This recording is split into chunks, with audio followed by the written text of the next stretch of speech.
Matty Rocks on location at the Dakota in Minneapolis, Minnesota, joined with special guest, good friend, and saxophone goddess, I've always called you, Mindy Abair. I love that. Thank you for having me. Well, I mean, we're after the show, you know. You can see everyone breaking everything down, but thanks for sticking around. This is it's the real thing, right? Absolutely. And you're on my turf for once. I'm very happy to be on your turf. I love Minneapolis, and we don't get the chance to be here enough. This is the just amazing music town.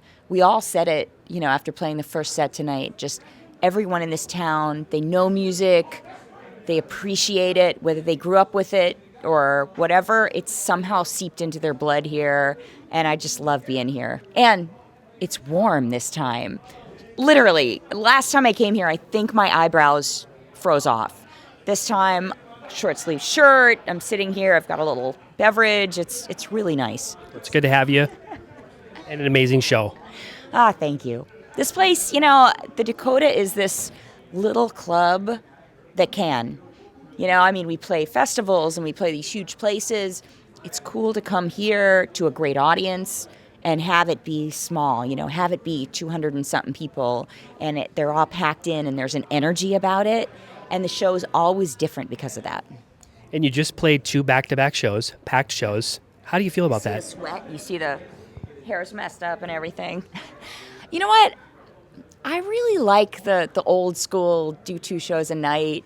It doesn't always happen like that. You know, we go in and do a lot of festivals, and you've got an hour to play, and there's 9 people after you or before you or whatever.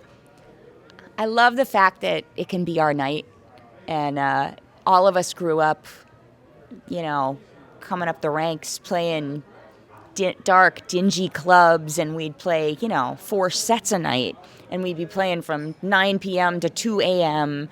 and just, you know, going all night. So this isn't half of that, but yet it feels like, you know, you're doing 2 shows, you're going for it, you're sweating, you're giving, you know. There's no holding back for 2 shows. It's big. So I really love it. Brings us back to the beginning. What do you think of the Minneapolis crowd? I love the Minneapolis crowd. I mean, this crowd knows music. I don't care if they grew up with it. I don't know if they play it. I have no idea, but something about Minneapolis, maybe it's the water. I don't know. Maybe it's that Prince was here and he taught everyone something. I love being here because every audience that we've ever played in Minneapolis, they get it. They feel it. You feel this energy with a Minneapolis audience that you don't feel anywhere else in America. They're electric. I know I said that in the show, but I felt it. I totally felt, the band felt it, and there's an energy that when a crowd is in that same space, that energy that you're in, there's an electricity to it. It's great. Talk about the band that backed you tonight. Break them all down. Who are they? Well, amazing talent, by the way.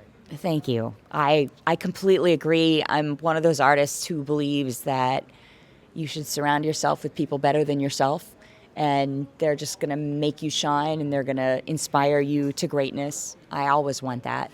But a lot of these guys have been with me for a long time, or we've played together a long time. So the guitarist is Randy Jacobs. We started playing together when I first moved to Los Angeles in the early 90s, and I joined a rock band, and it was Randy Jacobs on guitar. This guy was doing backflips off the stage. I mean, and the crowd it was just standing room, and people were dancing and sweating, and, you know, it was just nuts. And the other guitarist was Oliver Lieber, Jerry Lieber's son from Lieber and Stoller. And I was on sax, and at that point I was right out of college. I was pretty much a tomboy. He makes fun of me because, you know, he goes, it's before the hair and makeup. But in college, I really felt like I should be one of the guys. I didn't want people to judge me on being a girl. And so I wore guys' suits and guys' clothes, and I didn't wear a lot of makeup and, you know, big stuff. So he teases me that I'd come in with these big jean jackets on. He didn't even know I was a girl for the first couple years. But it's fun to play with someone like that for as long as we've played together and be a part of each other's careers and grow with each other. This last record we did was Mindy, Abair and the Bone Shakers. Randy Jacobs started the Bone Shakers out of Was Not Was. So it's fun to share our lives like that. Rodney Lee, who's on keyboards, has been with me for 14 years. He's also Jody Watley's music director. He has kids records that he does that's called Groove Kid Nation, and it's like soul music for kids. It's cool music, like quality music for kids. He's a great guy. Third Richardson on drums. It's from my hometown, St. Petersburg, Florida. We're both crazy Floridians. And on bass, Derek Frank. He's been in my band probably 6-7 years. He left me for a couple months last year to tour with Shania Twain, and we were all just starstruck. We totally thought that was cool. I'm like, go off. Just give me tickets. And so, it's fun to have a band of guys that's doing different things, but still a part of this unit that we play together all the time and have fun. It's a great band. You guys sound amazing. Thank you. The last time we caught up was at NAMM, and you were revealing your Theowani mouthpiece. And you were about to embark on a big tour. Yeah. Give us some highlights from some of the places you've been. Oh, we've been such cool places. Boy, where have I been since I've seen you? We went to London for a little while and played a few shows there. We just came back from China, which was really a highlight. I mean, I don't know a lot of people who have been to China for any length of time. I got to go at the beginning of the year, right after I saw you. I did a television show there that I was a celebrity judge representing the Grammys. I'm a trustee for the Recording Academy, and they sent me over to be this celebrity judge on a show called China Star. And it's like American Idol for China, but it's not unknowns. It's their superstars. So it's almost like Maroon 5 against, Steven Tyler and Aerosmith, or against Gwen Stefani. Again, it's really interesting. I went over to do that, and then they hired my band to come back and play the Blue Note and to do a few shows around. It was amazing. It was just really cool to go there and experience it. And, the guys were joking that they wouldn't give us a drink after we played the Blue Note. They were like, no, you can't drink alcohol. It's not acceptable. Like, wow, okay. But it's really interesting to be a part of. We were the second act ever to play the Beijing Blue Note. And what a cool thing to be a part of, kind of bringing Western culture to China. It's just, they're opening up to Western culture this much. And we had a blast kind of learning and being a part of it.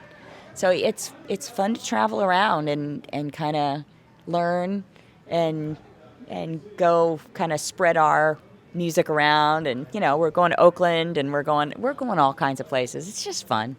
Every time I saw you on Facebook, you were in a different city, somewhere in a different country. It was amazing. I know people, they email me or they call me like, where are you? Do you ever stay home? And I do. I get home, to Los Angeles, and it's fun. But I do get the itch to go out. And it's not for everyone. I get it.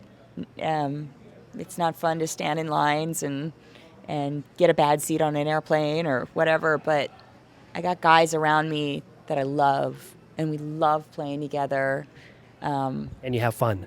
I just have fun. It's all worth it. And I love it. And we love experiencing life together. It's definitely, we have the coolest job on the planet. I really feel that. Keep at it. What's on the horizon for you, Mindy? We've been touring so much this year, but in and out of that touring, I've spent time trying to write for a new record. And it's always that back and forth of, what are you doing at this point? Sometimes it's just all touring and you really can't think about anything else. And then sometimes it's, you just have to focus and be in the studio and kind of have your blinders on and make a record. But I've kind of juggled it this year. And it's been really interesting, go to China and then go to Nashville for 4 days and write with all these cool songwriters, then come back to LA for a couple days, then go out on the road for a little while and then come back and write with someone different. I've really just wanted to put myself in different positions and write with different people and kind of see what's there. I always like to grow as an artist, and sometimes you get stagnant, writing with the same people, and you never know what'll happen with someone else. What would happen if you wrote with some hit songwriter, or what would happen if you wrote with some crazy guy that you think is cool, but who knows? You may write a great song, you may write a crappy song. But sometimes those experiments turn out to be life-changing.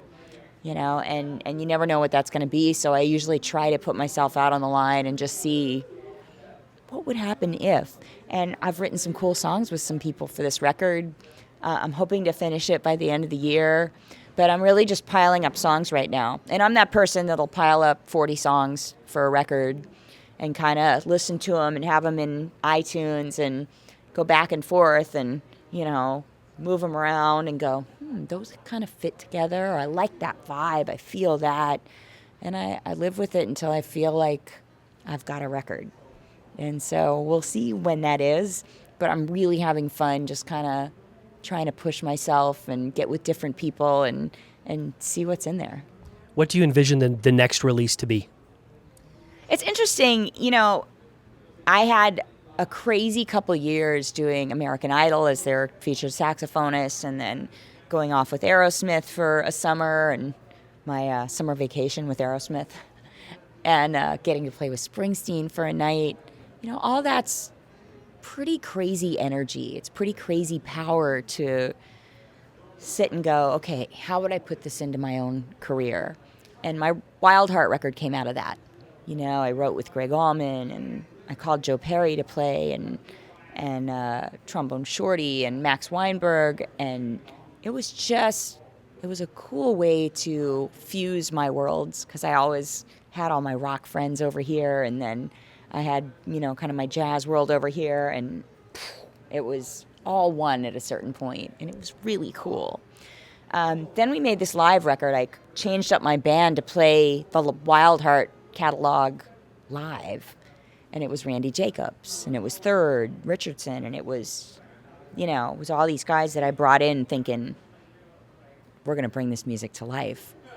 And it was a lot of people that were playing in the Bone Shakers as well. So it became Mindy, Abair, and the Bone Shakers. And that live show was so stupid fun, just electric, that we recorded it. I literally told my friend, just hide behind the curtain. I don't even want to know. Just record it. Trust me. Chances are this is going to be amazing.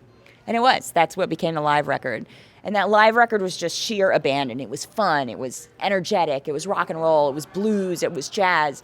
So how do you follow that up, So for me, I want to stay in that vein. I love the organic quality of it. I love the reality of it. I love that, maybe everything's not clean and perfect, like a lot of the jazz world is. I don't care. I like the atmosphere. I like the reality. Maybe there's some mistakes, but I want to rock out a little bit. I want it straight from the heart. I want to sing about real stuff. I want to play to the rafters. That's going to be the type of record it is. Well, we look forward to that next release. Thank you. Me too. As always, I'm going to give you the opportunity to send a message to Matty Rock's listeners all around the United States and around the world. What would you like to say? I would just like to say thank you. It's been fun to share with you, kind of a journey of what I'm doing, and I just appreciate you giving it to your listeners. So thanks, guys, for watching and listening and, living through this cool journey that I'm on. But very cool. So who knows where we'll go from here, but it's always nice sharing a little time with you. But at least you were on my turf this time. More time on your turf. I like it. The drinks are good. It's warm this time. The audience was awesome. Right on. We'll hang anytime. Absolutely. Thanks again, Mindy, for taking the time out. As always, continued success to you and everything you've got going on in your musical arena. You've heard it here, Matty Rocks listeners on the road. Matty Rocks and Mindy Abair closing out the Dakota. Matty Rocks, out.